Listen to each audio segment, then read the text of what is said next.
Hello, everybody. Hi, welcome in. I am Molly. I'm the COO of the ISA. Who you have before you is our cast, our director, our writers for tonight's ISA table read of the work. So thank you all for coming and joining us tonight. We are so excited to show you this table read that we have been working so hard on for the last couple months, let's call it. We are celebrating Lita and Amanda Lopez, who wrote the work, this amazing pilot that won the Table Read My Screenplay competition. Way to go, ladies. And thank you so much for writing this script. It was such a joy to read and even more exciting to be able to work on through this process. And the two of you were so amazing to work with every step of the way, so professional and fun and collaborative, and anything I needed or asked, it was like, to me, so much more than I expected to get. So thank you, thank you, thank you. And Princess, our director, Princess Monique Filmz, thank you for stepping in. I honestly don't know how you do it all because you are one of the busiest ladies I know, among multiple shows, filming at the same time as filming this and rehearsing with us. And you led us fearlessly, and you set the stage for this to be a really great collaborative effort and for everyone to feel really welcome and comfortable, and so much so that everybody has new friends now. So thank you so much. I want to thank real quickly our sponsors for the Table Read My Screenplay competition and tonight's event: The Wrap, Legion M, Creators Vault, Script Studio, and Screen Right Now. Thank you so much. It would not be possible without you. And to our cast, holy moly, this is a lot of them. It's not everybody because people are working. Thank you. You're all brilliant. Everybody brought so much to your roles and brought these characters to life right off the page. A really cool thing about table reads is what's in a writer's head or a reader's head who's reading it, or a director's head, is sometimes different than what comes out during the whole process. And sometimes you're spot on with what I'm thinking in my head, and sometimes it's like, oh, well, that's kind of different, but I love it. So we get new ideas, and it's just a really wonderful experience for the writers to be able to find out what's working and what needs tweaking and what could go in a different direction. So thank you all. And ISA team, couldn't do it without you.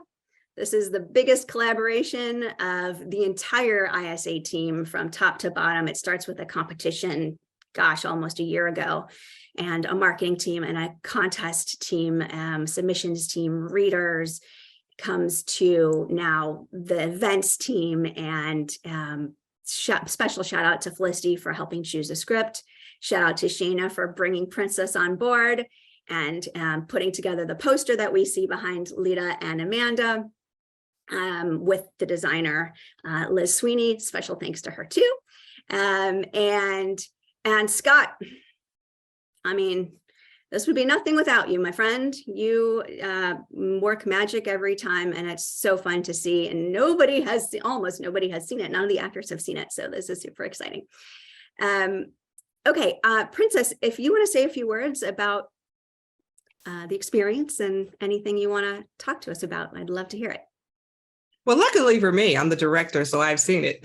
And I'm so excited for everybody to see it. I am so happy how it turned out. You know, when you come into something that's so new that you've never experienced before, you're like, okay, is this going to look good? Yeah, people are going to understand it. And when I saw it, I was like, wow, this is even better than I could have imagined. So I think that when people are able to watch this and get into these characters and see these performances, that they're going to be like, why is this not on TV right now? Like, when is this show coming out? So that's what I'm thinking. And I'm like, okay, Lita and Amanda, please don't forget your favorite director when you need that pilot director. Okay? Because I'm petitioning for myself, because it really is that good. I really think that this perspective, these characters, these people, I've never seen their world before. I've always wondered, but I've never gotten to see it. So I'm so happy that you two have sat down, put pen to paper, and actually put it somewhere that we can actually now create it on TV. And I want to say so much gratitude and thankfulness to Amanda and Lita, because it's just a vulnerable thing when you write something and when you're able to express on paper and be vulnerable and be bold. It's a bravery that a lot of people don't realize when they hear about writers. So congratulations to you for winning. Congratulations to you for having this happen. And can you invite me to the dinner when you guys are accepting awards, even if I don't direct? I'm just saying, I'm just putting my little... But I also wanted to say thank you to Scott and Molly. You guys are rock stars. I was doing so many other things, and I hope that you feel that I gave as much as I possibly could. I would have loved to have given more, but my heart has always been here. And it really got ignited after I read this. And then I started seeing these characters come to life through all these beautiful actors. These actors are awesome. If you need actors, look up all of these wonderful, wonderful people. You will anyway after you see the table read. So I think they came in and made me feel something in this box. That to me is very impressive. That to me is saying that you are bigger than just in person. This world of Zoom that we now have, we got to see, the power of real actors, because you can't fake it. You got to bring it. And thank you all so much for bringing it. And I've enjoyed working with you all. I hope this is the first of many. And I look forward to seeing what you're going to do and say, yeah, I directed them on Zoom, So I'm excited for all of you to see what we've got coming in a few minutes. I wish I could stay the whole time, but I've got to go to another event. I call this good problems. You can't be in two places at one time, but I'm happy I was able to be here for the beginning of this. And I think you guys are going to really enjoy the work. Yes, I agree. Thank you, Princess. And yes, I want to work with you again. Yes, ma'am. All of you. Let's do it again. Lita and Amanda, would the two of you like to say a few words? Yes, thank you. My dog is barking. We're trying to get her quiet. Yay, Zoom life. We can't even hear.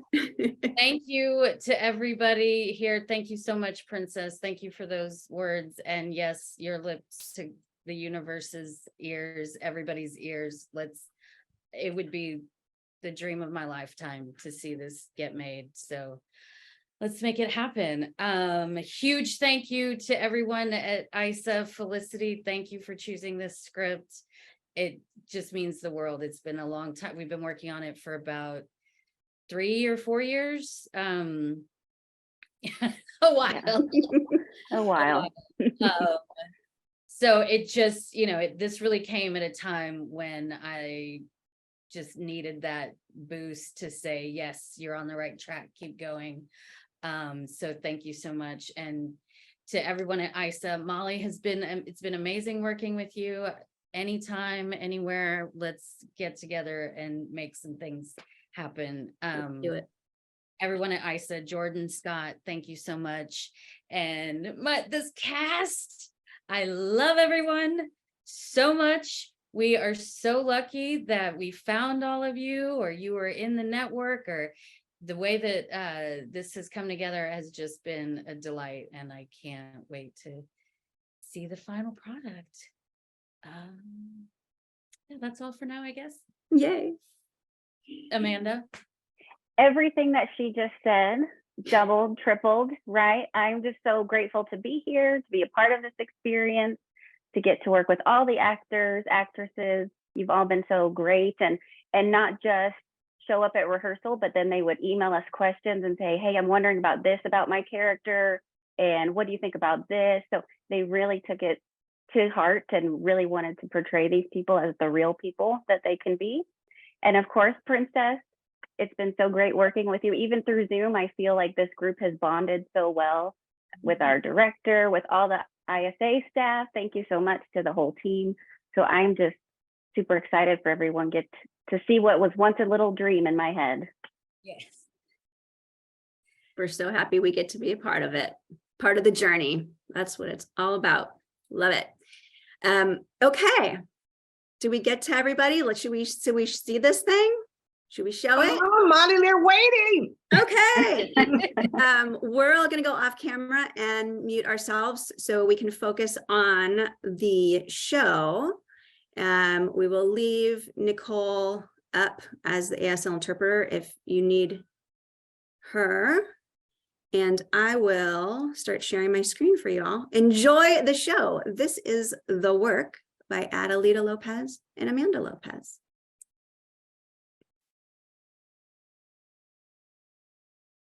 Hi, I'm Mila Clover Eaton, and I'm playing the role of Summer Evans. Hi, I'm Lita Lopez. I am one of the co-writers of The Work, and I will be reading Pearl Stillwater. Hello, my name is Borge Etienne, and I'm playing the role of Darius McGowan. Hi, my name is Birdie Roden, and I am playing Mom One and Brandy Brady. My name is Finn Allen, and I am playing the role of Hunter Brady. I am Tyler Tipton, and I am playing Vince De Leon. Hi, I'm Danielle Luter. I'm playing the role of Mrs. Martinez, Peter Pevensey, and Judge Corcoran. Hi there, my name is Alicia Ziegler, and I am playing Principal Maroney, soothing narrator, negotiator, and mom number 2. Holger Moncada Jr. here, playing the role of Officer Santana. Hi, I'm Richard Fallen, and I'm playing Joshua Babcock III in the walkie-talkie voice. Hello, I'm Jennifer Chung, and I'm playing Caseworker 1, Driver, Doctor, Jeannie, Deanna, and Joanna.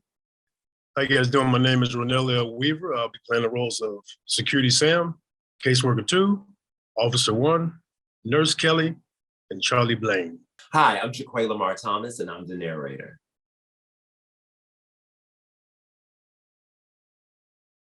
Cold open. Exterior. An unkept lawn, Broken Arrow, Oklahoma, day. Patches of green pop up in the sea of brown grass and red dirt. Bare and dirty toddler feet, 2 to 3 years old, toddle into view. Toddler feet rattle past a plastic kiddie pool. An empty 36-pack beer case floats in a few inches of water. The feet bump into the pool and wobble dangerously, but this kid doesn't fall, just giggles. The feet move on playfully. A mangy dog sniffs around the toddler's diaper, licking. A stray cat roams into the yard, and the dog gives chase, pushing open an unlatched chain link gate to escape the yard. The feet continue, colliding with the beach ball. Giggling, the feet follow it and kick again. The ball rolls out the gate. At the sidewalk, another kick sends the ball into the street. A car zooms by, just missing. The toddler follows the ball across the street, wearing only a heavy, sagging diaper. Exterior, a sidewalk day. Polished black shoes under khaki pants rush over. Legs kneel down, and an adult hand reaches out. Well, hi there. Is that for me? Can I have it, sweetie? The dirty toddler face of Bailey Brady looks up, all smiles, and little girl giggles. She hands over an empty baby bottle. Thanks so much. What a good kid. How about the other one? The adult bends in closer and tries to take something from Bailey's other hand. She won't give it up, gets upset. It's okay, honey. Give it to me. You're okay. You're okay. Come on. The adult hand pulls harder until Bailey plops back on her butt, closely clutching a half-full beer bottle. She lifts it to her lips. The adult snatches it away. Bailey cries. What's my sister doing here? Exterior, Broken Arrow Elementary School day. 5th grade kids at recess run over to the chain link fence. Hunter Brady, 10, the spunkiest and scruffiest, presses his face through a link. Bailey? Bailey! Bay, come here, Bay! The adult, Security Sam, the school guard, looks over. Hunter? This is your sister? Yeah, she's fine, Security Sam. Let it go. Bailey! Get over here! Calming down, Bailey picks herself up and waddles to her brother. Security Sam speaks into a walkie-talkie. Yo, I'm gonna need the principal over at the West Gate. and the police. Hunter reaches through the fence to take his sister's hand. Come on, Sam. Hey, Faye. We're gonna be okay. You sure screwed us bad this time, Faye. End code open. Act 1. Exterior, Freeway, Broken Arrow, Oklahoma, day.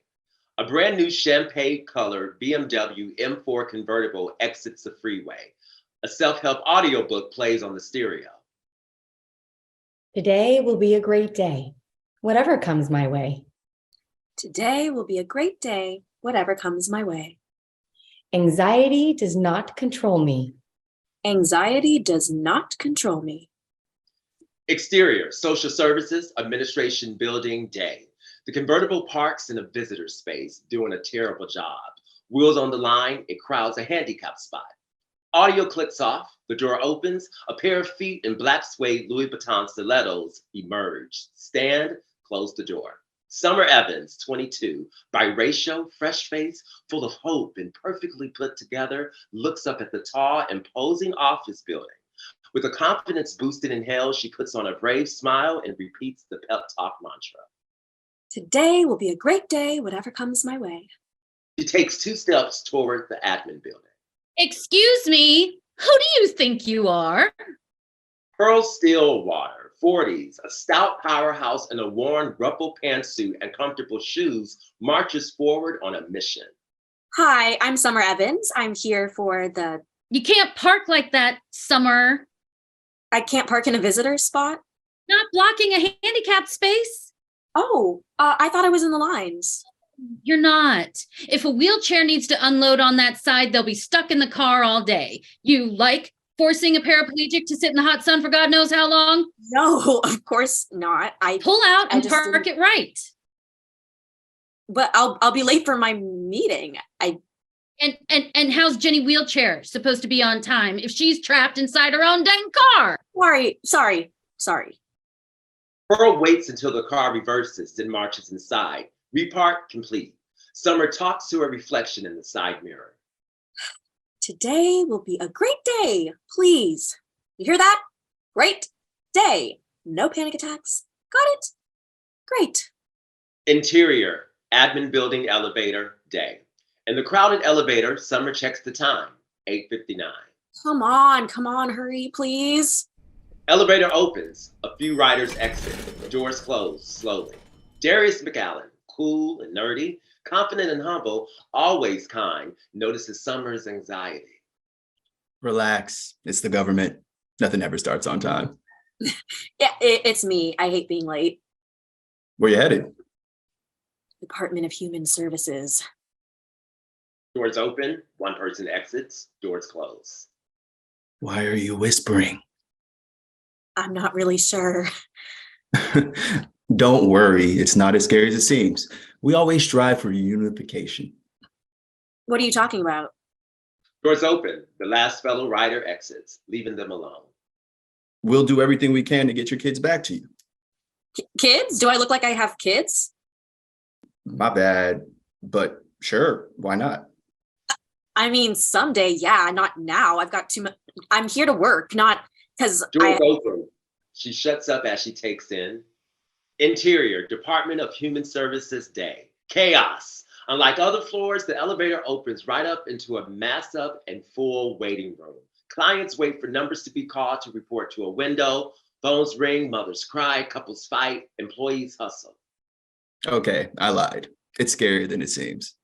Hey, apologies for any assumptions. I'm working on that. So you're a new trainee.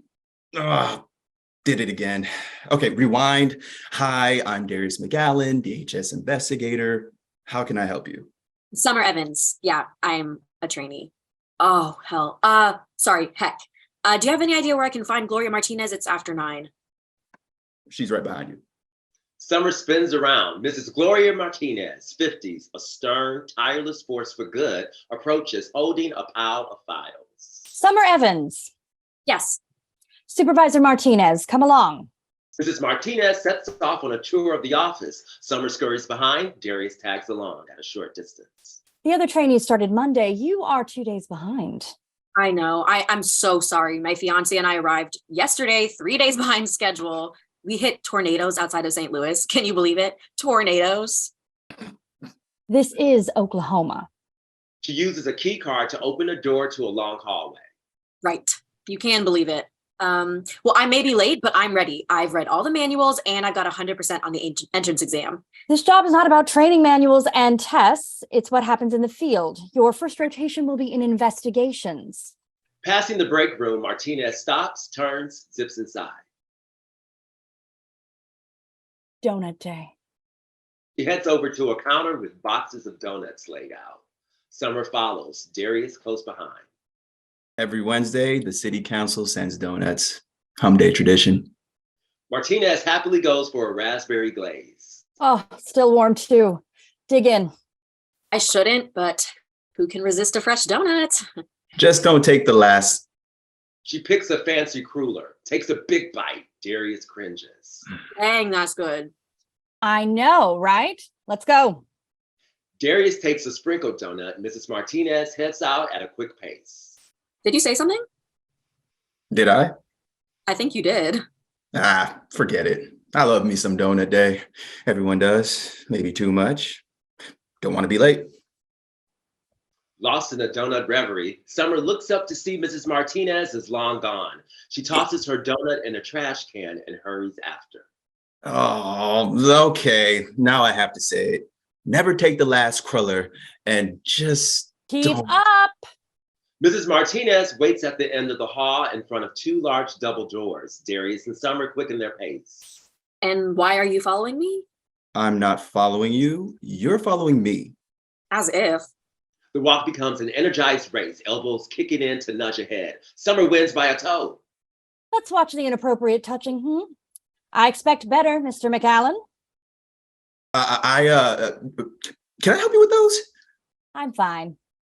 She leans in with her hip to push open the doors to interior, the bullpen, day. The bullpen, a noisy maze of cubicles, each with 2 desks and a semi-private interview station. Investigators and caseworkers make calls, write reports, meet with clients. The bullpen, our 24/7 epicenter at DHS. The work never ends.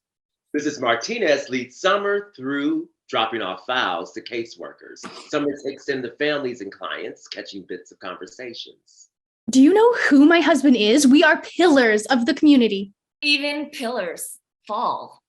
None of that matters when your kid shows up at school with a black eye. Please, my husband's gone, probably with some slut. And if we don't get those food stamps, my kids are going to starve. Mrs. Martinez ends the tour at the very last cubicle. Here's my stop. Lucky us. Looks like you're working with me. What have I told you about assumptions, Mr. McAllen? A hubbub of noise travels through the bullpen. No, I did not. Excuse us, you're interrupting a very private conversation. Oh, Lord, what now? Trust me, I know better. Who did it? We don't know. We don't know. Suddenly, Pearl appears in the cubicle, angrily waving a coffee mug and Summer's half-eaten cruller. Did you do this? Did you eat half my cruller and waste the rest? Pearl, please. I'm sorry, Martinez, but I only ask for one thing. It's my one freaking cheat day and all I want is my donut. Is that so hard to understand? Enough. Raining in frustration, Pearl pauses, spots Summer. They lock eyes, Pearl knows. Fighting panic, Summer digs deep. I did it. I ate your donut. Half ate. Of course. Little miss, no respect for others. Pearl, do not make me write you up. This is Summer Evans, your new trainee. You gotta be kidding me. I have no time for another trainee. I just finished with the last one, and what does she do? Ditches us all to go get married. Total waste of time. Summer hides her giant engagement ring behind her back. I mean, if she doesn't want to, then... This is not a negotiation, and no one has time for nonsense about donut dibs. Emergency call just came in. I need you at Broken Arrow Elementary. Now. She hands Pearl the last file containing one piece of paper. I haven't even had coffee yet. Not my problem. Summer, Meet senior investigator Pearl Stillwater. I was going to say she's the most experienced and competent member of the team, a real asset, but now I don't know what to say. Good luck. Mrs. Martinez exits the bullpen. Darius sits at his desk. Luck is right. Heard that. They exchange sarcastic smirks. They're friends. Pearl reviews the report. She opens a filing cabinet, pulls out a thick folder, and adds the new sheet. Are you germy? I'm sorry, what? When was the last time you had a cold, the flu, meningitis? Last year, I don't recall, never. Pearl shoves the file at Summer and heads out, eating the rest of the cooler. Come on. Everybody loves donut day. You could have warned me. I tried. Today, sunshine. Summer hurries out. Darius leans back to watch her go. End of Act 1, Act 2. Interior, Broken Arrow Elementary Principal's Office day. Principal Maroney, 50s, battle-worn, ready for retirement, watches Hunter and Bailey play on the floor. She notes how loving and attentive Hunter is, until... God damn, Bailey! You're crapping out dead rats or something? Hunter! Sorry, ma'am. Y'all got any diapers?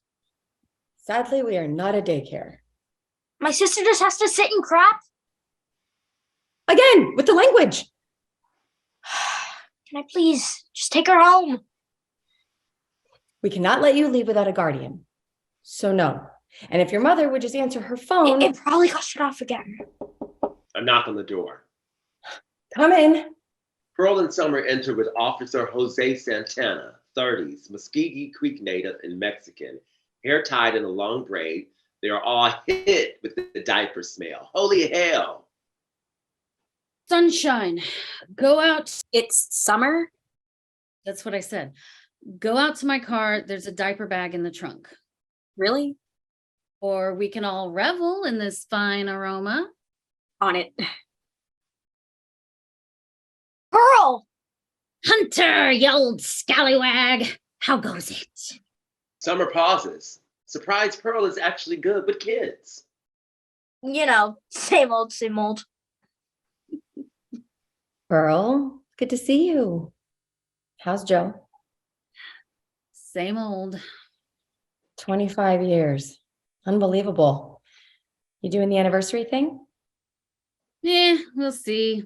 After 10, it got easier just to do even numbers. I get it.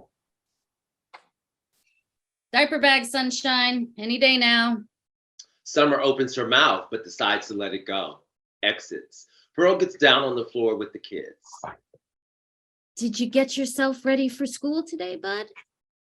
Yeah, I'm used to it. His teacher says he's been wearing the same shirt since Monday. So it's my favorite shirt. Go Thunder. See, he gets it. Pearl and Hunter set up a Jenga game. Summer re-enters a few minutes later. Pearl lifts Bailey up. Finally, please go change her. Summer holds the baby at arm's length. I've never... It's as good a time as any to learn. I can do it. I need you to stay with me for a minute, buddy. I'll help. I've got 3 of my own. God bless you. What'd you have for breakfast, bud? It was good. The cafeteria served pigs and blankets. It's my fault Bailey got out. I let her sleep in my room because she was fussy. Am I going to jail? Interior, family restroom, day. Santana lays Bailey down on the changing table and peels off the dirty diaper. Woo! That's about as full as it can get. I don't know how she's not bawling her head off. Wipes? Summer digs through the bag, hands over wipes. Nasty diaper rash, too. Cream? This? Yep. Wow. Tough little kid. Any of mine would have been screaming their lungs out by now. You think she's gotten used to it? I must have. Bloody well ain't right. A diaper? No, that's for a newborn. Does she have a 2 or 3? Yep, that'll do. Summer uses more wipes to clean Bailey's face and hands. She glances in the mirror, winces, uses a new wipe to freshen up an eyeliner smudge, wipes her own hands. Santana finishes the changing and picks up Bailey up for a cuddle. She gives him a sloppy kiss. He and Summer melt. Summer finds an adorable onesie with matching cap in the bag. Think this'll fit her? Worth the shot. Go for it. Summer dresses her, enchanted. This kid is pretty great. Interior, a bedroom day. Curtains closed. The room is dark. Vince DeLeon, a young 20s thug, slowly wakes up, fumbles for a beer bottle on the nightstand and swigs the remnants. He rolls over and onto Brandy Brady, 25, but kind of ragged for her age. Hungover, she is reluctantly roused when Vince starts kissing her neck. Vince, stop. It's too early. Oh, there's no better way to start the day. She is easily swayed by a deep kiss. Things start to heat up. Loud hard knocks on the front door. Vince bolts up, reaches under the mattress for a pistol. What the? You have a gun in my bed? I never leave home without. Police, open up. Brandy jumps out of bed. Not today, bitches. He swiftly pulls on jeans, throws open curtains and window to blinding light. Brandy shields her eyes. Vince climbs out. Wait, you can't leave me with this crap. He grabs a duffel bag, throws it at Vince. I ain't dealing with no cops, bitch. They find that, they take my kids. I ain't getting caught with it. Please, Vince, it's yours. You owe me. I owe you? Dickwad. Exterior, Brandy's house, day. Officer Santana and Pearl stand at the door. Summer behind. He pounds again. Summer sees Vince leap over a back fence. Oh, there. Officer Santana gives chase. The front door flies open. What the hell? You're going to wake the baby. Oh, your baby's awake. Into Act 2, Act 3. Exterior, alleyway, day. Officer Santana chases Vince, who ducks behind a trash can to dump the bag. Vince scales a fence, straddles it, opens fire. Santana ducks for cover behind a rusty pickup. Requesting backup. Shots fired. Suspects fleeing west on foot. Interior, principal's office. Maroney plays with Bailey. She ducks them both behind her desk. Hunter runs out. Mommy! Hunter, get back here. Exterior, Brandy's house. Pearl pushes Summer and Brandy down into the doorway. What bullshit are you into now, Brandy? You want to get us killed? Can you ever just shut the hell up, Pearl? My God. This is not normal. This is not how you raise children. This is bad. This is very, very bad. Hot potato. Hot potato. Who the hell are you? Hot potato. Hot potato. You girl, grow up. Brandy bolts out. God bless America. She cautiously follows after Brandy. Summer clutches Pearl's arm tightly. Pearl has to pull her hand away. What do we do? What do we do? You stay. Don't move. Interior, school office. Chasing after Hunter, Maroney hands Bailey off to a secretary. Lockdown. This is not a drill. Go into lockdown. Exterior, alleyway. Santana peeks out. Vince shoots again. Santana returns fire. Vince falls over the fence. Was he hit? Running around the house, Brandy sees Vince fall. Pearl pulls her back to safety.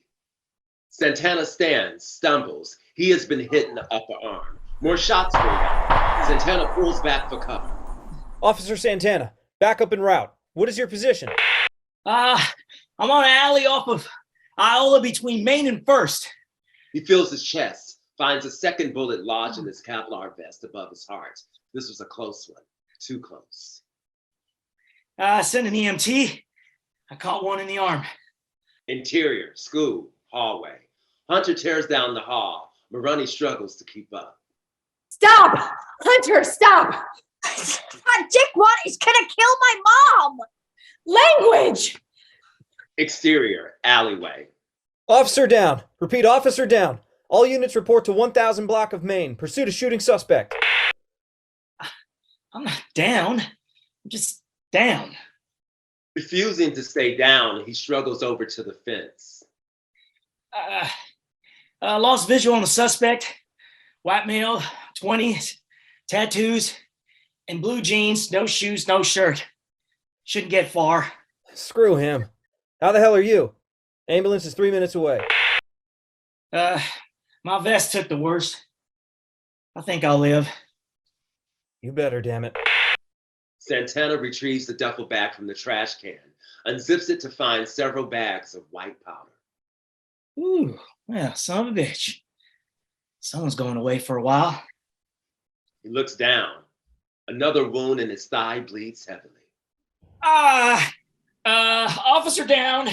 Officer down. Exterior, school. Hunter zooms out the main entrance past security Sam. Stop him! Mommy! Exterior, Brandy's house. Brandy hears her son, turns to see him racing toward her. Hunter? Hunter, where is Bailey? Where is my daughter? You shouldn't be asking me that. Brandy runs toward Hunter but trips into the kiddie pool. She flaps and flails, trying to get up. Pearl drags her out. Summer is frozen in place. Exterior, street. Hunter runs between two parked cars. Hunter, stop! It's not safe! Security Sam catches and swoops him up. Hunter kicks and fights. Sam holds him tight when a car slams. They're thrown in the air, but Sam never lets go of Hunter. They land hard on the sidewalk. Both are knocked unconscious. The car screeches to a stop. Driver gets out. This is a school zone! You idiot! I'm sorry. I'm so sorry. They came out of nowhere. I didn't mean to. Screaming, Brandon runs over and shoves the driver aside. I'll kill you if you kill my baby. Hunter, wake up. Collapsing beside him, she shakes him. Pearl pulls her back. Blood pools under Hunter's ear. Brandy struggles to break free, but Pearl maintains. Let go of me. Stop. Do not touch him. He's dying. You could kill him if you move him. Why won't he open his eyes? He will. He will. Hear the sirens? Help is coming. Pearl bear hugs her into submission. Principal Maroney is on the phone with 911. Yes, a second ambulance. Maybe 3. And we need them here. Now. Across the street, Summer wobbles through the yard, shell-shocked as police cars and ambulances descend upon the scene. Summer breathes, staving off the panic attack. She focuses on Pearl, a rock of strength to pull herself together. Like a hot potato, toss the fear away. Hot potato, no fear today. Hot potato, toss the fear away. Toss the fear away. Whatever comes my way. Whatever comes my way. End of Act 3. Act 4. Exterior, Brandy's house, day. Still days, Summer leans on the house. Pearl offers water.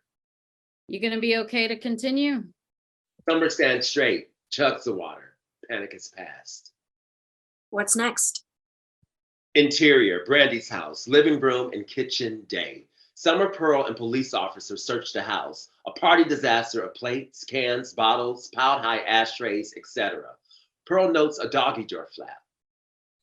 Probably how she got out. Summer steps into the kitchen, past an overflowing trash can. Steps right into something brown and mushy. Pearl points into a homemade banner. Happy birthday, Hunter. Relax. It's birthday cake. I hope. Summer scuffles to the sink, frantic to save her shoe, leery to put a bare foot on the floor. She hops onto the counter. Oh. You have to admit this is no place for kids. Smell that smoke? Puke. She turns on the sink, wets a paper towel, cleans her shoe. I've seen worse, much worse. Bailey could drown in that pool. Anyone can drown in 2 inches of liquid. Are you defending this woman? I'm looking at facts. Seriously, I do not understand how anyone can live like this. Pearl checks out the fridge. It's moderately stocked. Sorry if it's hard to see from way up there, but this isn't that bad. Brandy had a birthday party for her son. Maybe it went a little late, but except for the cake the dog probably dug out of the trash, these floors are clean. There's food in the fridge, milk, meat, vegetables. Cocaine in the couch. No. Yep. Summer puts her shoe on and scampers down to go see the coke. Damn it, Brandy. Interior, hospital, emergency room, day. Paramedics burst in with gurneys carrying Hunter, Officer Santana, and Security Sam. The ER team takes over. Brandy tries to follow Hunter, but is stopped by a doctor.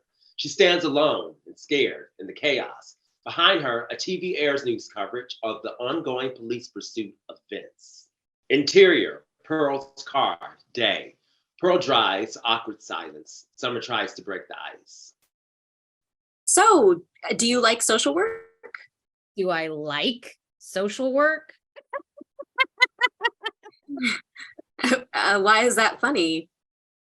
The work is something you do because it has to be done, not because it's fun. Once upon a time, I thought I could help people change the world, make a difference, blah, blah. Now, 5 more years and I can retire. Wow, way to upsell the gig. Don't misunderstand. The work is my life. And like a lot of things in life, there can be a love-hate situation. I've known Hunter since he was 2. That is a special kid. His dad was beating them, and even as a tiny 2-year-old, Hunter tried to protect his mom. They've had a tough road. Brandy deserves our compassion, not judgment. I'm not judging. Mm-hmm. Well, isn't that our job to decide what's best for the children? Nope. That's the parents' job first and the judge's job second. Our job is to investigate and report what we see. That is all. Your opinion doesn't matter. It's not, I mean, Aw, first time someone's ever said, I don't care what you think. That's so cute, sunshine. That is not my name. Want to wake the baby? Well, then please don't make me raise my voice. I can't make you do anything.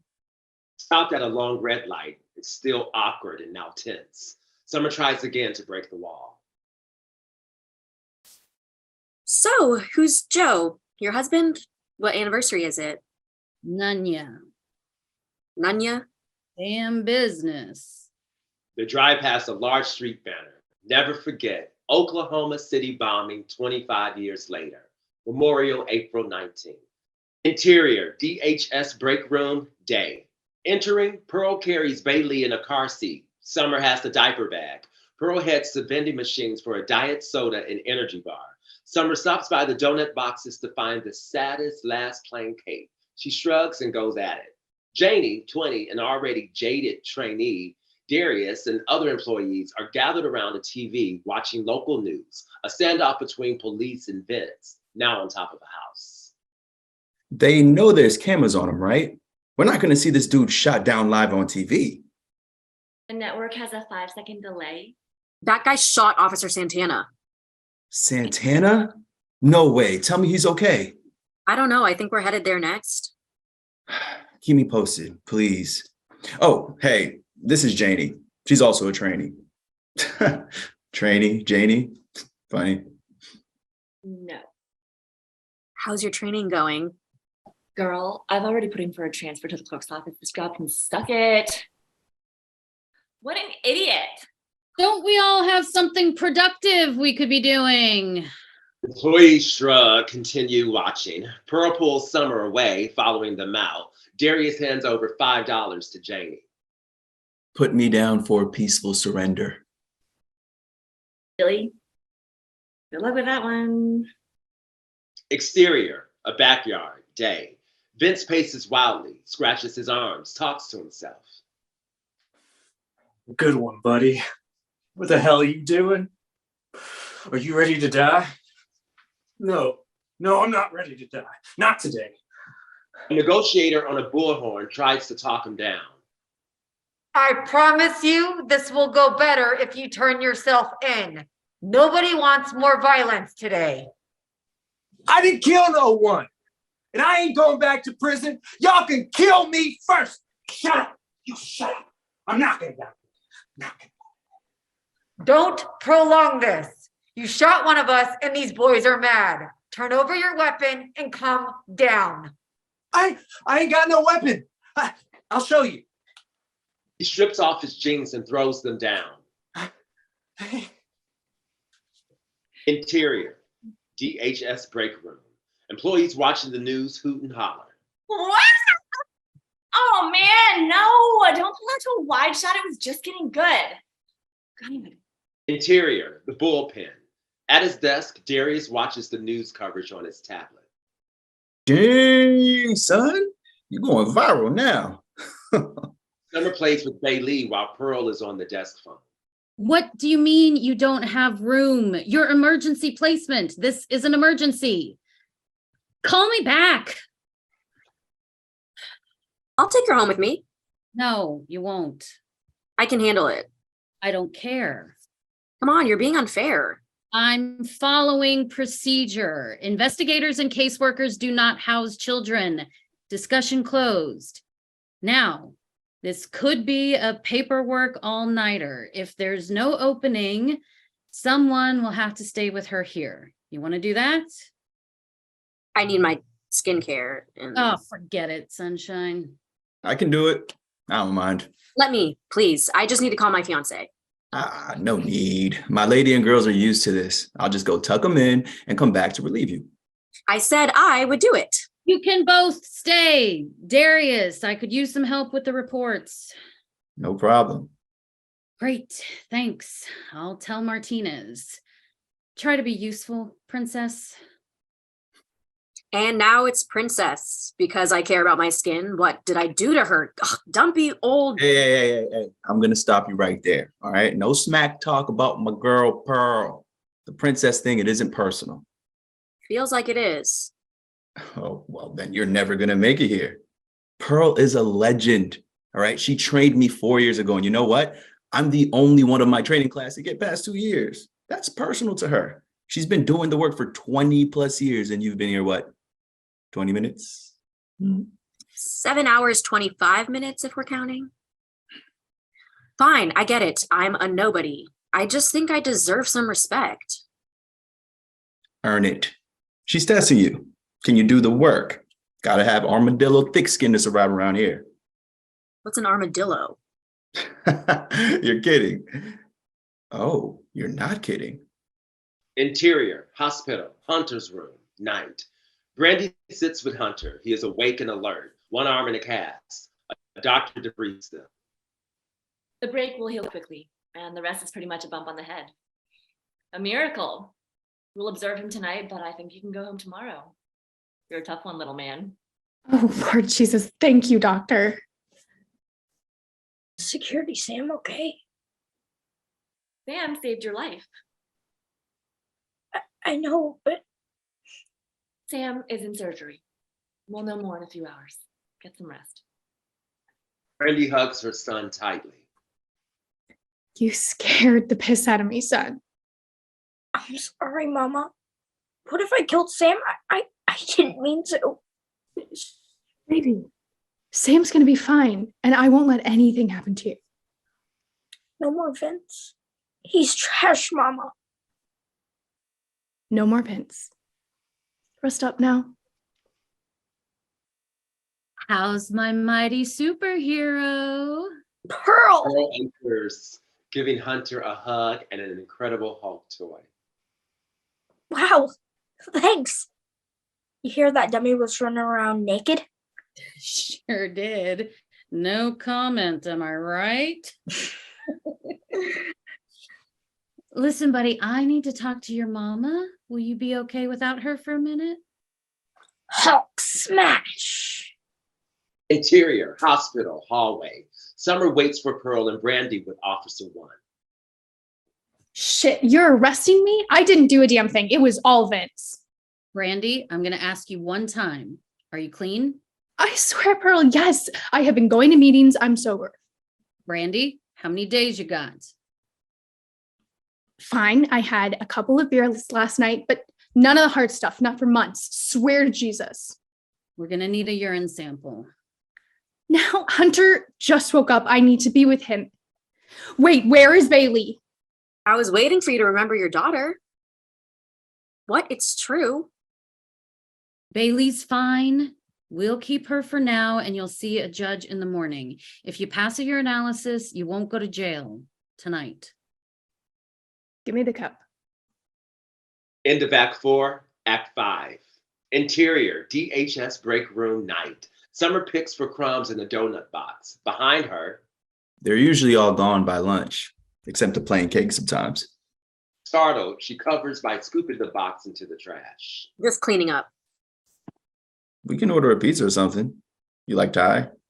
Love it. I spent a semester in Chiang Mai, but you'll never find food that good in Oklahoma. Okay, fancy. And that was pretty princessy, huh? A little bit. Where are you from, princess? Not you too, please. Okay, apologies, really. But you make it so easy. Again, sorry. Let me start over. It seems like you're not from here and that maybe this wasn't your first choice. She wants to go off, but checks herself.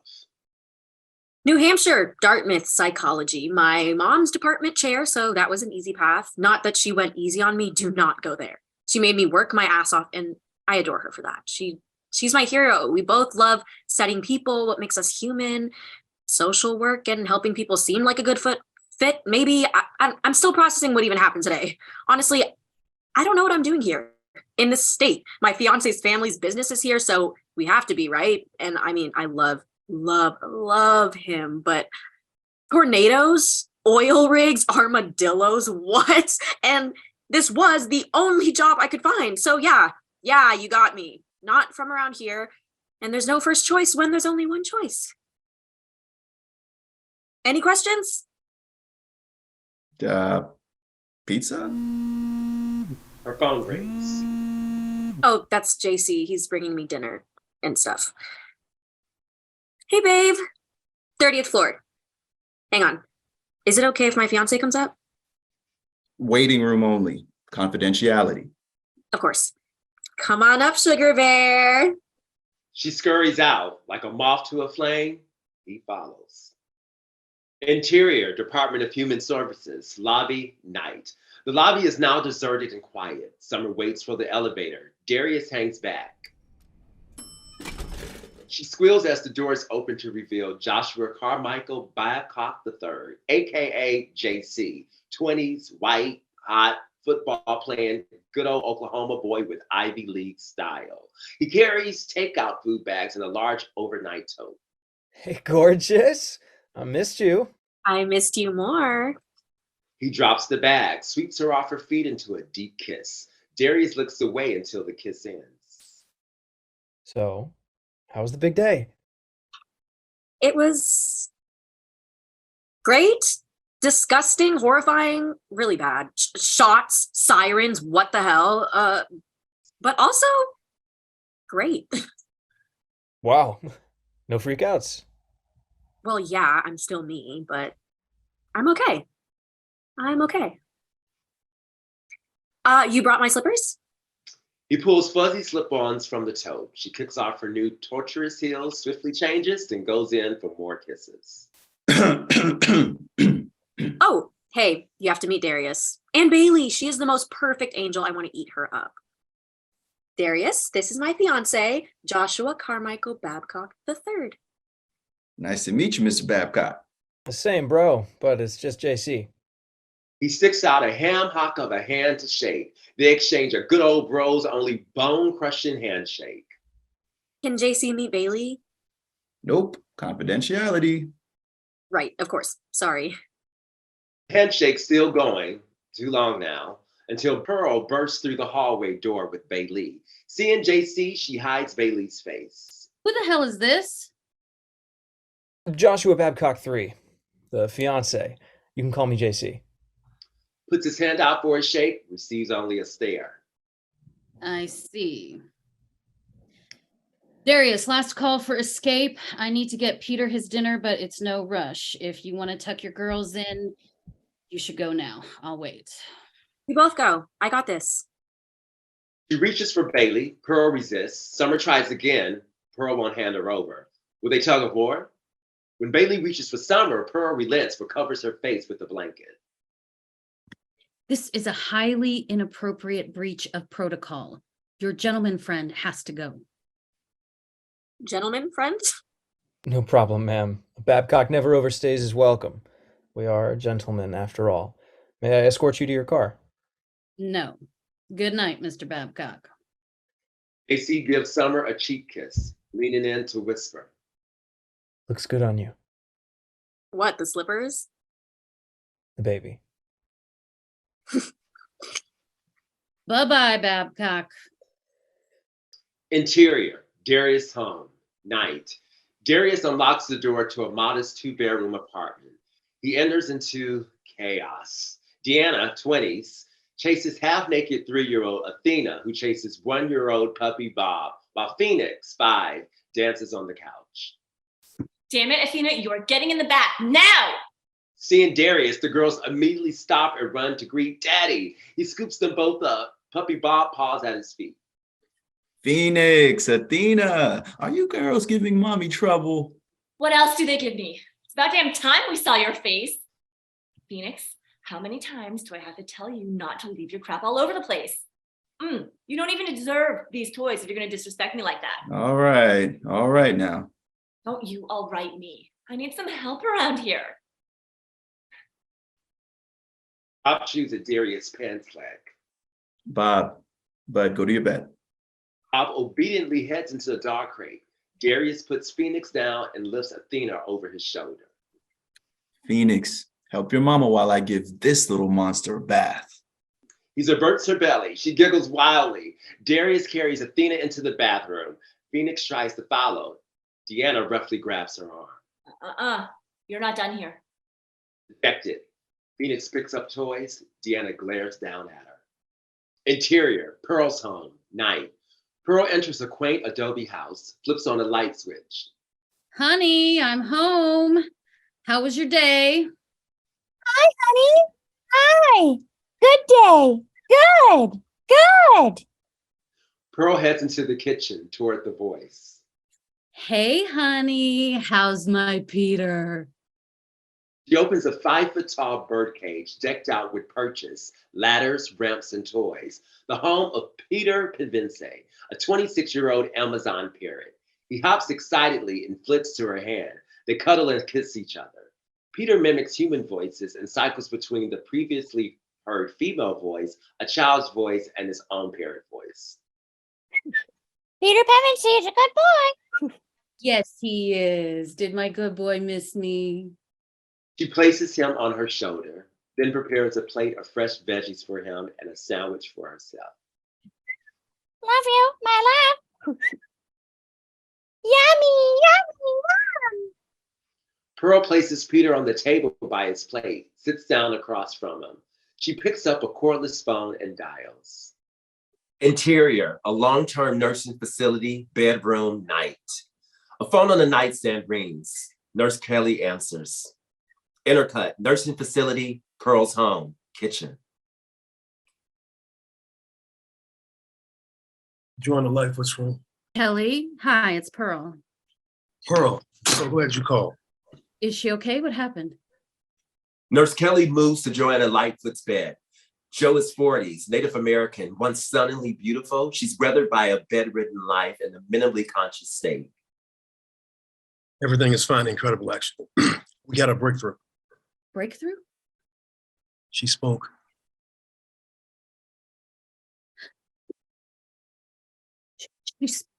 Words? She spoke words? One word. Joanna. Joe. You want to say hi to Pearl? Kelly holds the phone to Joe's ear. Jo? Hello, my love? Hello.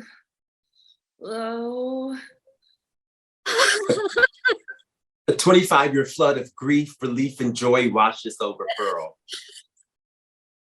Hello. Hello. Hi. Hi, honey. Hi. Oh, hi, my love. My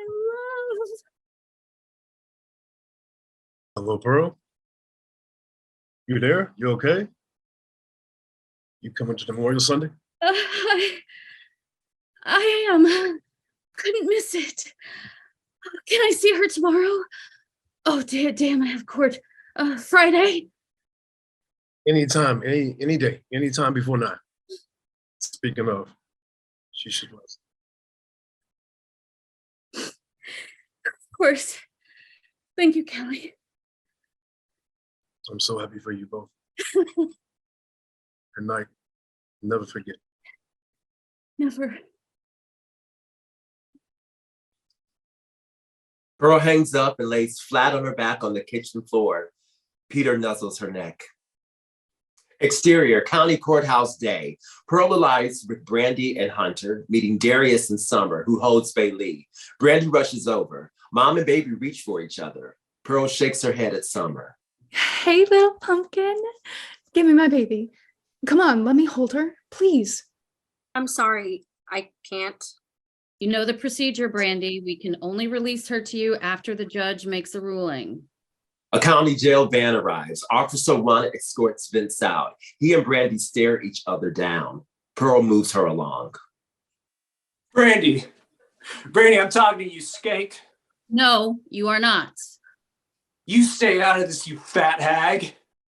Mind your mouth, prisoner. Brandy, this is your fault. You and your stupid kids. Shut your mouth or go in the hole. I'll kill you, you ass face. Hunter charges at Vince. Darius catches him just in time. Hunter, no. He's out of our lives for good. You hear that, Vince? I never want to see you again. Oh, you'll come crawling back. Interior, courtroom day. Judge Krikorin presides. Court-appointed attorney Charlie Blaine stands before the bench with Brandy. Hunter sits in the gallery with Darius, Summer, and Bailey. Pearl is on the witness stand. Judge reviews Brandy's file. We're here to decide the emergency custody of the minor children Hunter Walker Brady, 10 years, and Bailey Jolene Brady, 2.5. Miss Stillwater, what are your findings? Pearl looks out at Hunter, sweetly holding Bailey in his lap. During my interview, Hunter was calm, without fear or agitation, indicating he felt safe with his mother. His only distress was discussing his mother's boyfriend, Vincent De Leon, who is being arraigned right now for attempted murder of an officer, possession with intent, and a whole mess of other charges. I see Miss Brady passed a urinalysis drug screen. Correct. Evidence suggests that any criminal activity in the home was perpetrated solely by Mr. De Leon. Thank you. You may step down. Attorney Blaine, does Mr. De Leon have any parental rights to the children? He does not. He is not the biological father of either child, nor is he married to Miss Brady. Miss Brady, can you tell me why and how a toddler was able to escape your home and cross the street all the way unattended? I overslept. I know that's no excuse. I put her to bed and she was fine. I don't know how she got out of her crib, but I'll buy a new one. I'll steal up the doggy door. I'll work 5 jobs. I'll do anything to keep my kids. Please, Your Honor. With the condition that Vincent De Leon not be permitted to live or return to the home, the children may go home with Miss Brady today. Thank you, Your Honor. You can't do that. She jumps up. Pearl yanks her down. Order. Who the hell are you? Trainee, Your Honor, she's with me. Watch it, trainee. You speak in this court when I ask you to. Summer tries to stand. Pearl pulls her back down again. But this can't be right. You want to get trained in contempt? Miss Brady, the children will be released to you with the following conditions. An alternate response services monitor will develop a safety plan to include weekly drug screens, counseling, and parenting classes. If you are not currently employed, you will report twice a month for job training and placement programs. You must comply with your monitor's plan for 90 days, after which we will review your progress. Do you understand these conditions? Yes, Your Honor. Thank you, Your Honor. I will keep regular contact with my client and make sure we stay on track. See you in 90 days. Next. Charlie says goodbye to Brandy, waves over their next client. Pearl nudges Summer toward the exit. That's the whole hearing? The judge has an overflowing docket. Got to keep it moving. Brandy rushes to her kids, all ecstatic to be going home. Ushering everyone out, Pearl shares a goodbye fist bump to Hunter. Interior, county courthouse hallway day. Exiting courtroom, Pearl pauses to observe the happy family. So we're done with this family? This investigation is complete. Pearl strides towards the exit. Summer scurries to keep up. We're never going to see Hunter and Bailey again? God, I pray we don't. Back to the bullpen for new assignments. This is not our only case. Summer gets ahead of Pearl and stops her. And you're okay with them going home with her? What if Bailey crawls out the doggy door again? What if she doesn't make it across the street this time? Are we fortune tellers? We don't trade in what ifs. Aren't they better off in foster care where we know they're safe? There are 500,000 kids in foster care in this country. We don't know they're safe. Pearl moves on, opening the large courthouse exit doors. Blinding sunlight pours into the entryway. Pearl! Pearl stops. Perhaps Little Miss Sunshine has some grit after all. She turns. How can you be sure this is the right decision? I'm not. Welcome to the work. She exits, letting the door go behind her. Summer stands alone, stunned. She watches Pearl's sensible shoes disappear into the bright light. She hesitates, conflicted. The door slowly closing. The ray of sunlight gets narrower and narrower until Summer grabs and throws the door open. Exterior county courthouse day. The large, heavy door slams shut as Summer rushes to catch up to Pearl on the courthouse steps. End of pilot.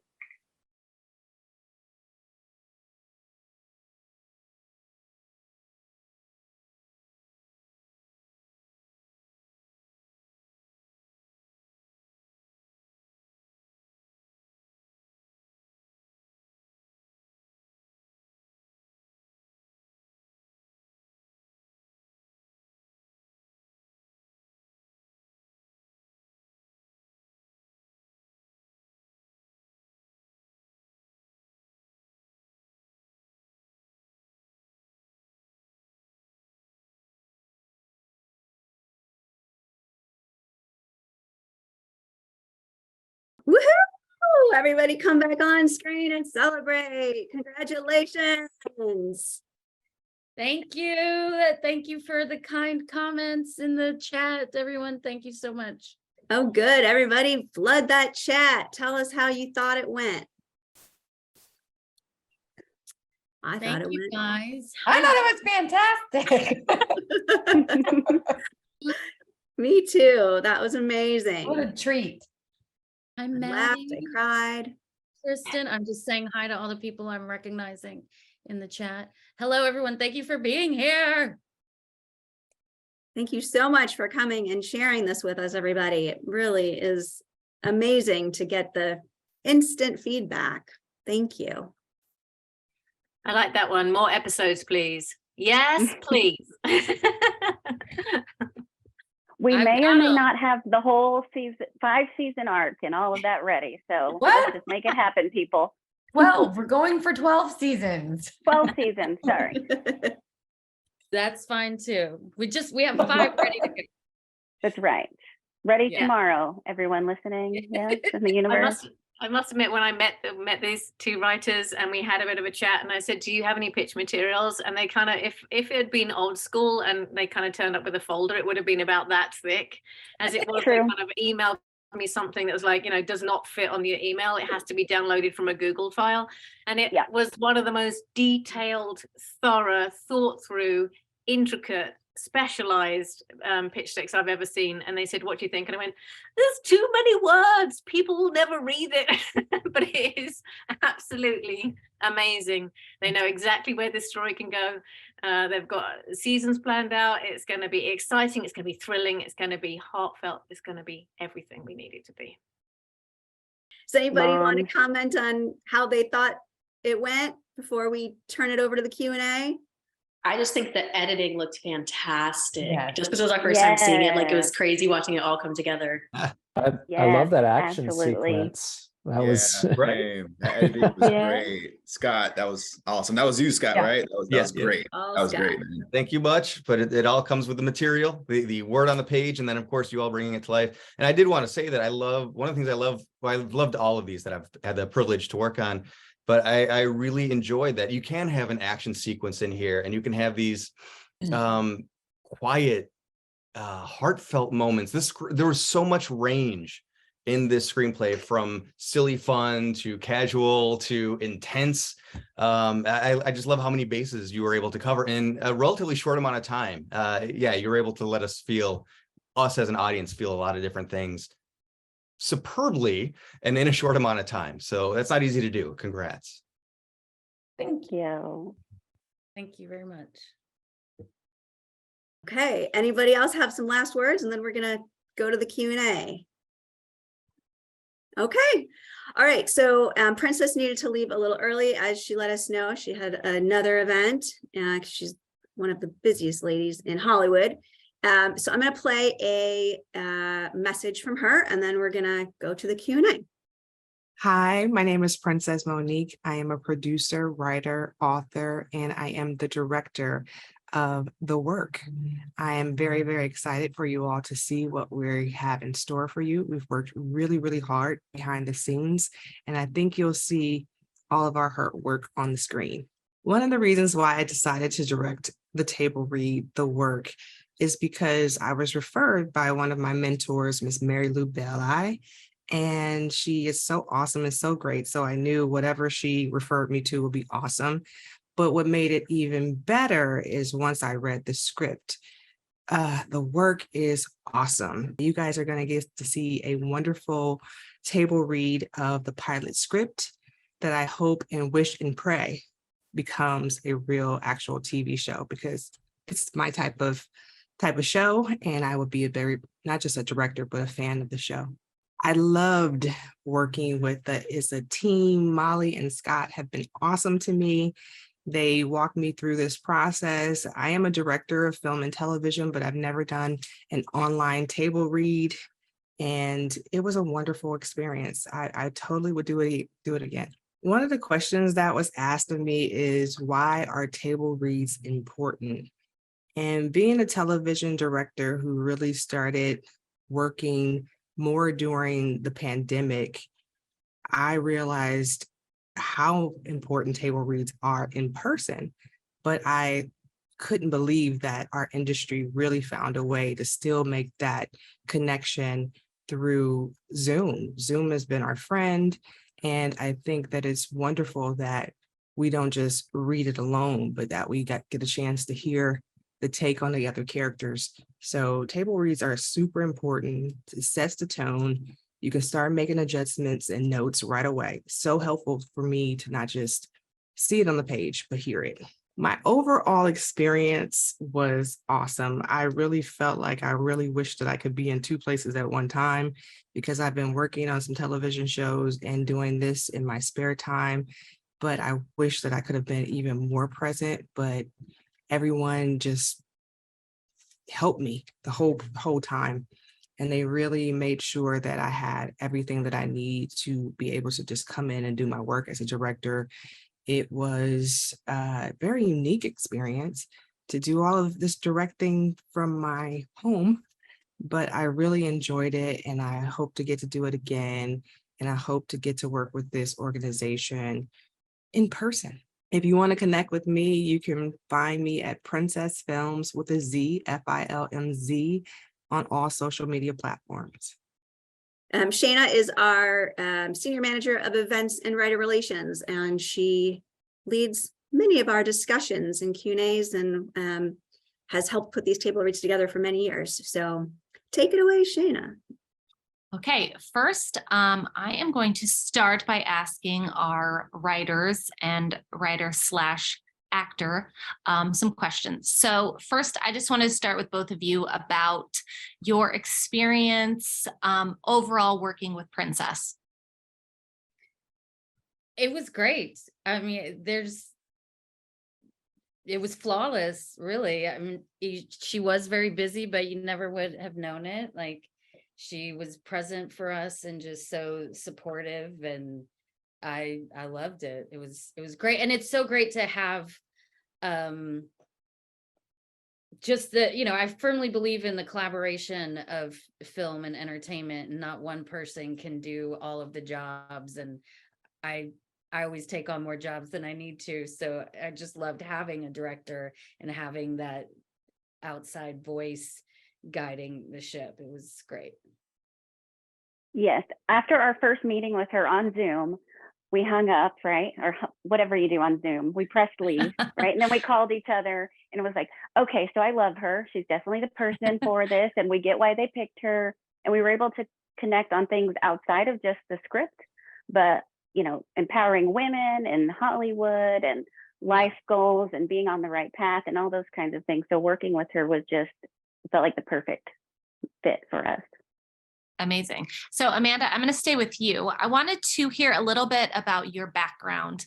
When we write something, there's that thing that says, write what you know, write things that are familiar to you. Can you just talk a little bit about your background and your experience in social work and how that work sort of like came and created the show? Sure. So like Summer, but I'm also not like Summer in a lot of ways. I went to school knowing I think I want to help people, but like, what does that mean? I don't know. So you get that sociology, psychology degree, right? Those of you who have one out there. And then you get out and now what do I do, right? So my dream job had always been to work at Child Protective Services. I don't know why, I don't know where that came from. And so I started actually in what was then called the food stamp office, now EBT or SNAP. And I learned so much in that social work world that it's one of those jobs I feel like everyone should do, like waiting tables and working in food. Everyone should work in social work at some point. And then I got the dream position of actually switching agencies over to work at Child Protective Services. And I loved that job so much, but I knew I wanted to then go on and be the counselor to the kids that I was seeing and taking to their new placement and doing their paperwork and those kinds of things. So that inspired me to go on and become a counselor. And now actually life coming full circle, I'm the therapy director at a foster home for children, so a nonprofit. Wow.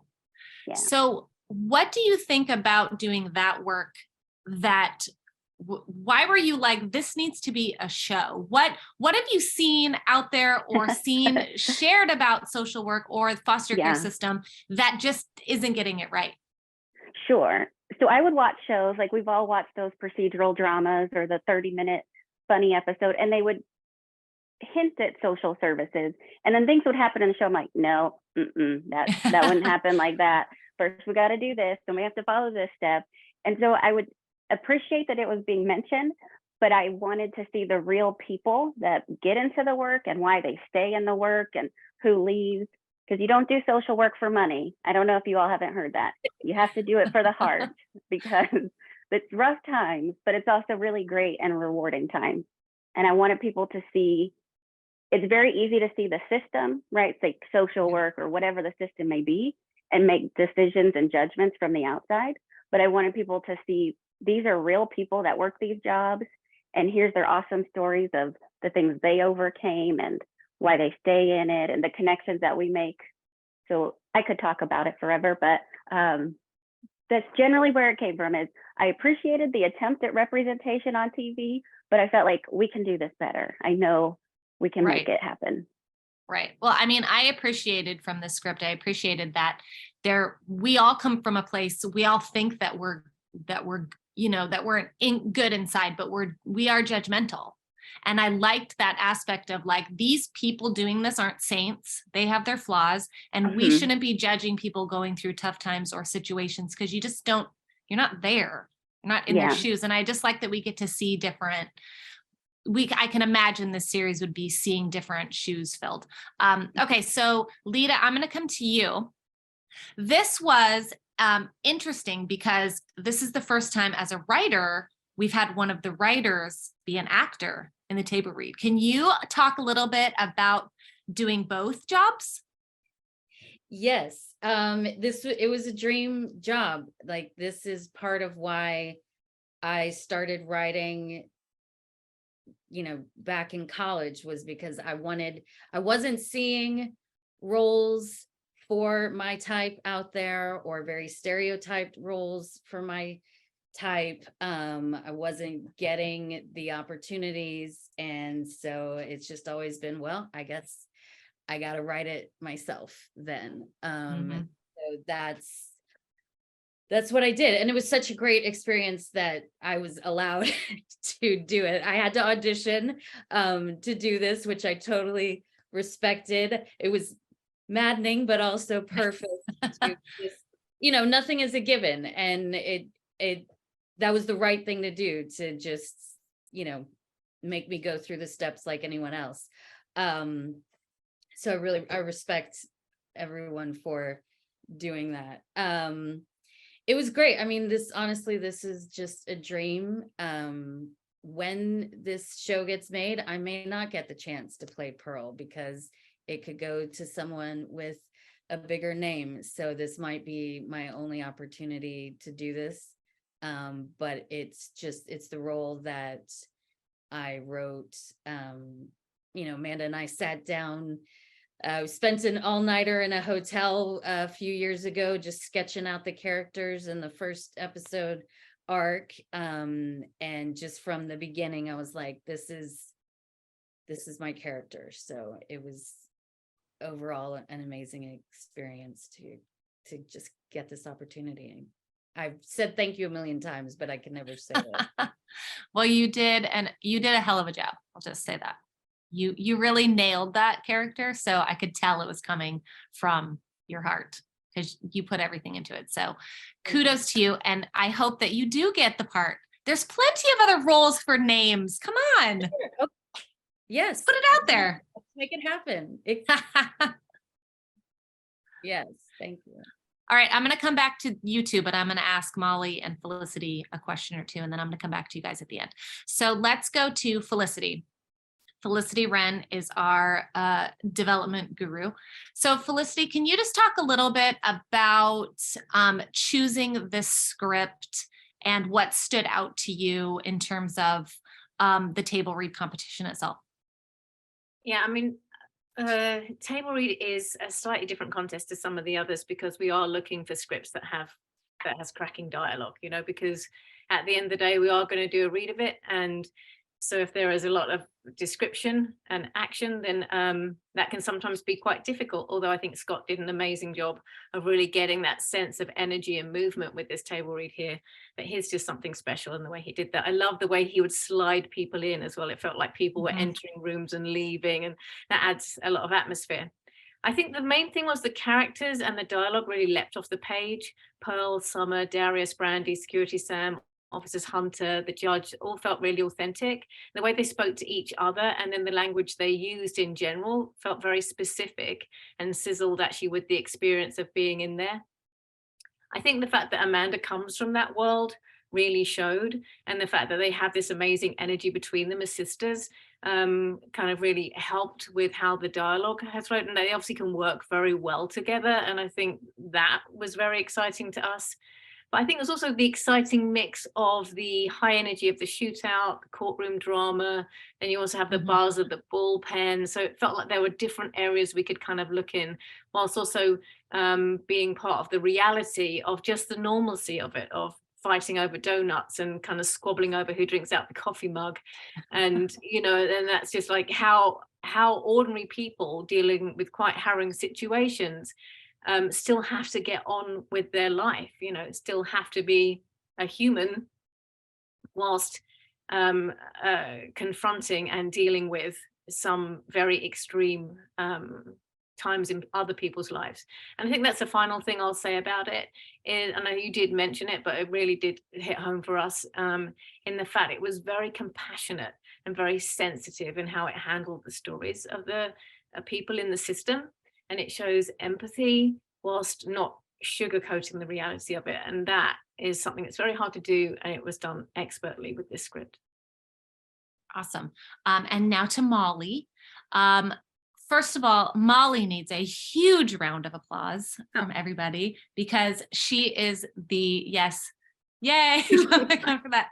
Oh, you guys. Yeah, let's give Oh my Molly a round of applause. God. She puts this whole thing together. She, from the very beginning all the way to the very end, she is the boss lady of boss ladies. So she deserves just like, yay.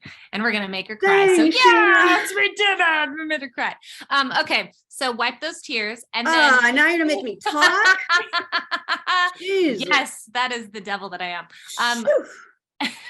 Can you, when you compose yourself, talk about the process from the beginning to the end for putting together a table read, and just different aspects that it takes, and those little pieces that maybe we aren't really aware of just watching this effortlessly play for us. How long you got? I'll try to keep it short and sweetish. Sweet-ish, not Swedish. So as I mentioned before, it started way long time ago with just putting the competition together, right? And trying to read through literally thousands of scripts come in for this competition. And our amazing Jeffrey Morales, who oversees all of the readers and reads and culls it down and gets down to the finals. He then brings Felicity and I the best of the best. And thankfully we only have to read 10 amazing scripts and then decide which one is going to be the one that's going to be the most, the best showcased in this type of environment. Because as Felicity was saying, there are different things we look for different competitions. And this one, character for me. And these characters just jumped off the page, and they're all so different and they're so authentic. And I loved them all. So, I mean, I even love Vince, y'all.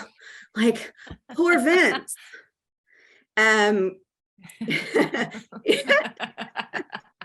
Well, I have to say, we were worried about the parrot, weren't we, Molly? I mean, that we was were the worried thing. about the parrot. We were like, how are we going to do the parrot?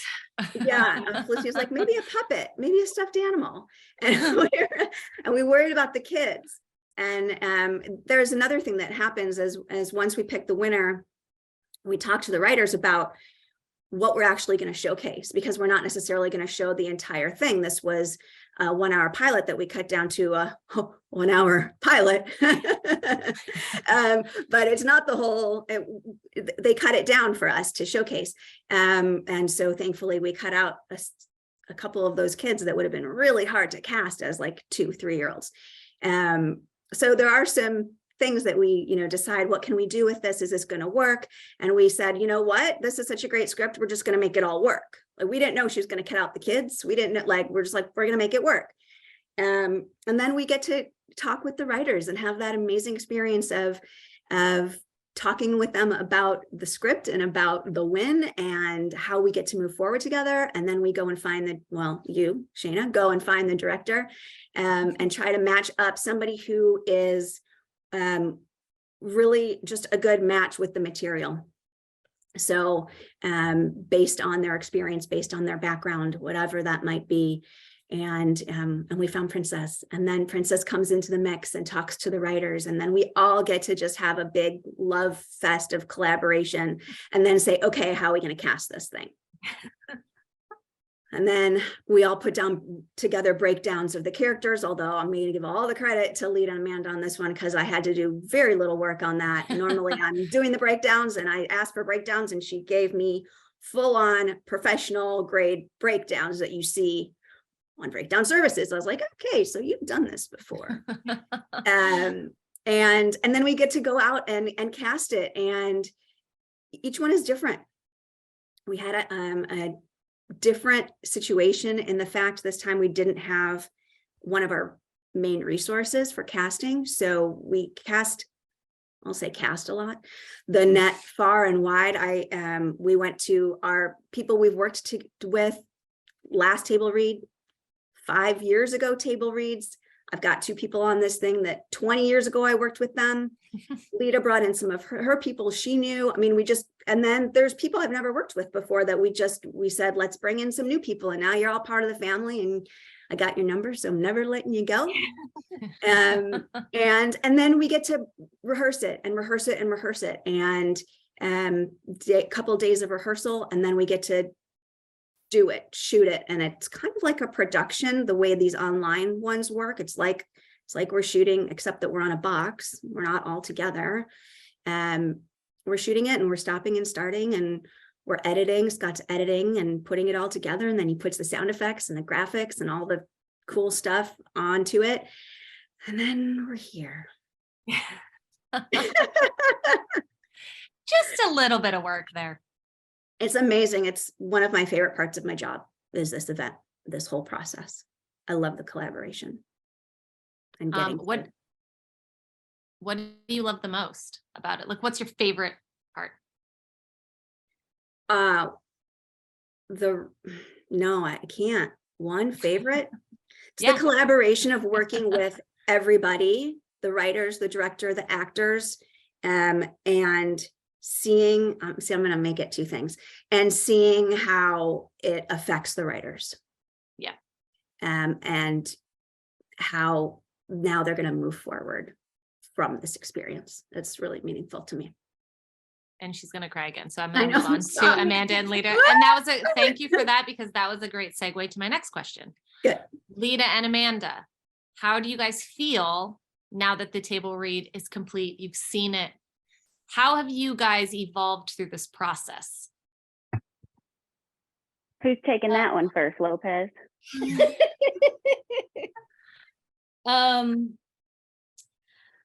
I feel so seen now. Like, I feel really gratified and validated. I kind of said that before, but I'll say it again, that I just feel like I've gotten the response and the feedback to keep pushing forward, to keep persisting.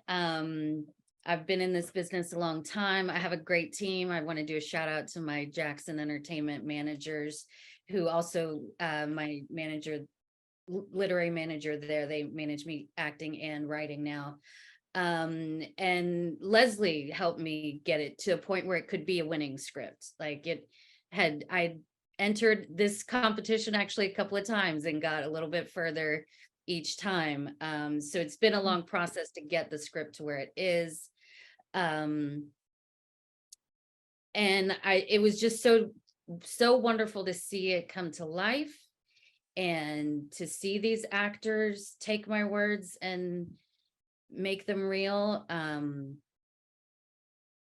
I'll pause for a moment and let Amanda speak, because I have a lot I'd love to say about the actors if there's time. Okay. Well, same. So I would say collaboration. Normally, nobody likes group assignments in school, right? It's like, one person's going to do the work. We're all going to get credit. We have to listen to other people's opinions. But in this case, the collaboration has been so great and amazing to see. Even just the things that people will never know about that happen behind the scenes. But hey, I'm going to use this prop, and I'm going to use this prop, and emailing us, and ad libs that we didn't even have in the script that got added to the script that I thought I knew this character so well, and then they ad libbed something. I was like, yes, absolutely, Borge, if you're still on here. His ad lib became one of my favorite lines. Yeah. So all of that has been amazing, because I know very clearly in my head who these characters are, and Lita knows in her head, and then we get the actors in. So seeing it now, even having been there when it was recorded, is still a different experience to see it now all edited together. Good job again, Scott. And it really felt like a show versus us rehearsing. Amazing. Lita, do you want to say something about the actors? We'll come back to you again. Yes, well, part of the evolution too of the script did come from watching the auditions, because there was one scene in particular that when you write it, you don't really know how it's going to come off, and then I realized, oh, this is too over the top. I need to bring this down a little bit. It's not working very well. So that was great, just to, that evolved the writing itself, just seeing the actors trying to make it work in the audition.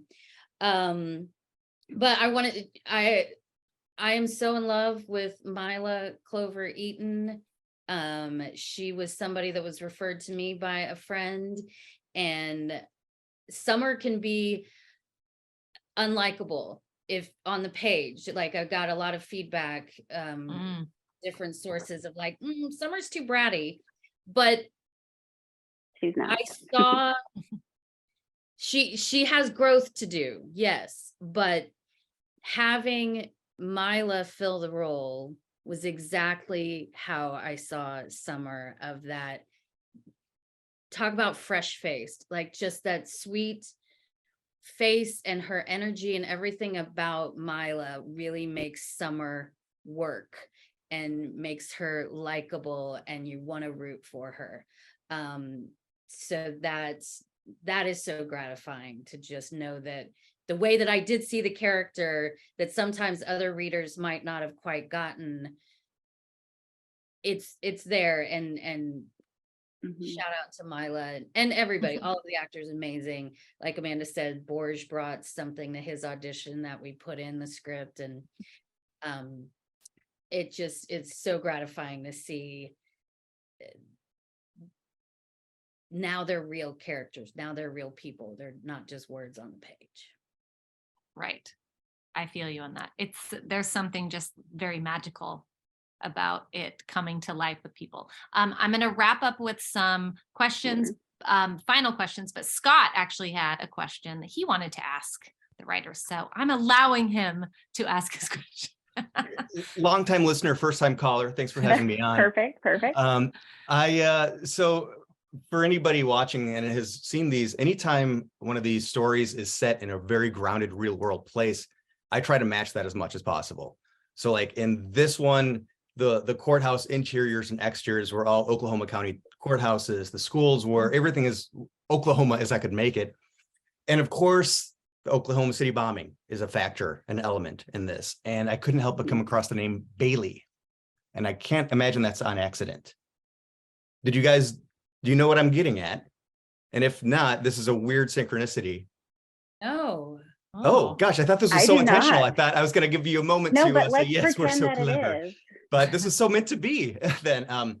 Okay, so if you think of the Oklahoma City bombing, this horrible moment, the most famous photo is that firefighter holding a small child. That small child's name was Bailey. And I assumed you named Bailey after her. Wow. Whoa. So that's pretty meant to be, I got to say, like profound. No, but that's a secret we can keep in this room, and we can tell people that going forward to pull on their heartstrings. Got it, everybody? Well, excellent.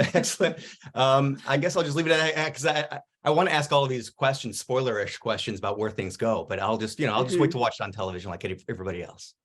Okay. Thanks. Can you guys just promise to send Scott some spoilers? Let him know as soon as the show gets going. Just throw him a bone. Just send him some screeners beforehand, maybe. Just okay, so we're gonna wrap this up. Felicity, I want to go to you before I let Amanda and Lita kind of give final thoughts. But can you just talk about what's next for them in terms of the development slate and this script? What do you have planned, or what are you hoping to do? I certainly can. And I hope you'll then indulge me about something I was listening to today about Mel Robbins and synchronicity and kismet. So other than that, I'm just going to talk first about the development slate, and then I'm going to talk about that. The development slate is an elevated writers group for people we think are incredibly talented and very voicey. And we cannot wait to welcome Lita and Amanda to the team. And we look after them for at least a year in lots of different ways, working on pitches, looking at pitch materials. We can talk through new ideas for scripts. if they have any questions or need a letter of recommendation for fellowships or anything, we'll always kind of apply for that. But it's really now we are at the end of an email for any kind of question you might have, or problem or idea, or kind of anything we might have from a manager. But you already have managers, but we're going to help alongside that. It does take a village, as we always say. I have to say that we were in a meeting with Hello Sunshine this very morning. So that's the kind of caliber of people we're sending projects out to. And this project has already gone out to a very large production company. And they said to me, have you got anything for Fox?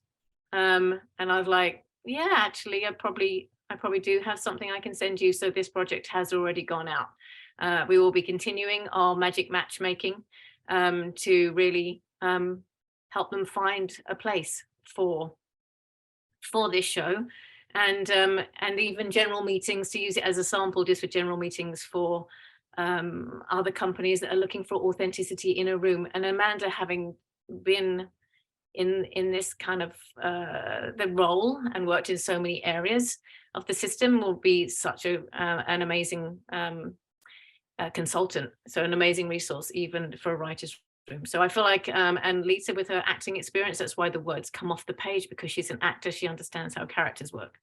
Okay, so hooray, hooray, hooray. I'm so about the fact that Bailey thing came up has kind of blown my mind, because I was kind of thinking I might try and slip this in. But anyway, I was listening to Mel Robbins today. She's a brilliant female speaker on empowerment. I don't know if everyone knows her. She has a podcast, and she was talking today about kismet, synchronicity, and coincidences, and how the fact that you can actually train your mind to look for synchronicities, and how then that will also give you strength and the courage and the encouragement to keep going. Because if you can kind of see that the world is working in your favor, then I think you are going to try a bit harder. You are going to do the things that feel hard. She has this thing about looking for hearts. I'm listening to this podcast, and she says, like, look for hearts, see if you can see a heart. So I immediately see one that's been engraved into the pavement as the sidewalk as I'm writing.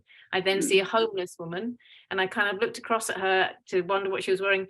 I looked down at her. She had a black heart over, like the tattoo over her chest. That was one of the, I've never seen a tattoo on someone's heart like that. It was, so I'm now kind of, so I just feel there's something in the air about kismet.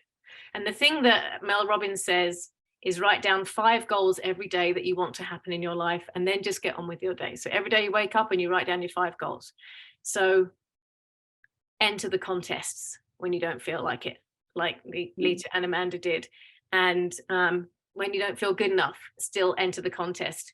Stay up late and write the application, even though you've got no chance of getting in for that fellowship. Stay up late and write it. Just have a go at doing it.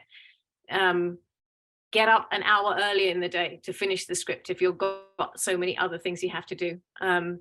But try and keep going. Write it down on your list of things to do that are your goals for your life. Look out for hearts and keep going. Because I'm sure there was a time when Lisa and Amanda were writing this script, they couldn't see themselves here. And I'm sure they didn't think it would be sent to a very big production company as a consideration for a show to go to Fox. And that was just an idea that they had, a story they wanted to tell, a night in a hotel room, and here we are. So make magic for yourself and in your life by standing up for yourself. Take the risks for you. You deserve it. And this story, I think Princess touched on it, but I meant to say earlier as well, we don't see these people. As Amanda said, that the kind of the representation isn't right. But we reflect society in writing, and we need more compassion and empathy so that we can be kinder to each other, so that we don't look down on people in different situations to ourselves, but we can look at them with more compassion. And a show like this will really help that. So there's my little speech about it, but I just couldn't believe it then that Bailey, I'm like, Mel Robbins, she's calling to us all, write your 5 things, look for your hearts, and get out there.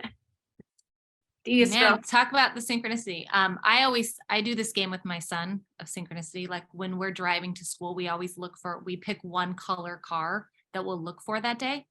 And that's sort of the same lines as looking for the hearts. If you're looking for green cars, you're going to see green cars. So you have to put that energy out there. What do you want? And keep looking for it, and you'll find it. And so we're going to wrap this up. I want to get some final words from Amanda and Lita, but Lita, I just wanted to tell you, you said something earlier that sort of that stuck with me that I think is really important, is that you felt seen. And that makes me happy. So I want you to know that.